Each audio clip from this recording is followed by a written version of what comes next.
আসসালামু আলাইকুম। আমি আবার আয়া পড়ছি আনেগর মাঝে অল্প কিছু সময়ের নিগে। আমি আইছি নানির বাইতে দাওয়াত খাবার নিগে। দাওয়াত কি আর বইয়া খান যায়? নানিকে বাইতে আই দেখি নানা আঙ্গ নিগা লেয়ার কুরকা কিনে আনছে। আয়া হেরে আমি আর আমার খালাতো বুনে কুরকাটা বাইছে ভালো করে কুইটা নইছি। কুইটা হেরে কুরকার গোস্ত গোনা আমি এখন ভালো করে ধুয়া নইতাছি। ইমুর দিয়ে আঙ্গ মামি কাঁচামরিচ গোনা কাইঠা রসুন পেঁয়াজ গোনা বাইঠা নইছে।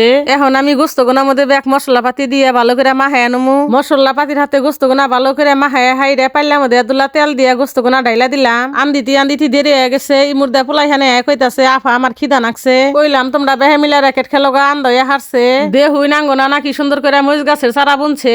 যাই হোক আমার তরকারি আন্দা হয়ে গেছে। মাশাল্লাহ তরকারির কালারটা সে হইছে। তরকারি আন্দিতি আমি আর আকাইশালে ভাত আন্দা হালাইছি। বেলা পড়ায় 4টা নাগাল বাজে। বেহেরি খিদা নাকছে। তাই আর দেরি না করে ভাত তরকারি বাইরা নিয়ে ঘরে পড়লাম। এখন আমরা বেহে মিলে এক নগে খাওয়া দাওয়া করমু। আর আমার ভিডিও গুলো আনেগর কাছে কিবা নাগে কমেন্ট করে কইয়া যান। তালি থাকুই নানেরা আমরা এখন খামু। আজকের মতো এই পর্যন্তই। ব্যাগকে ভালো থাকবেন। আল্লাহ হাফিজ।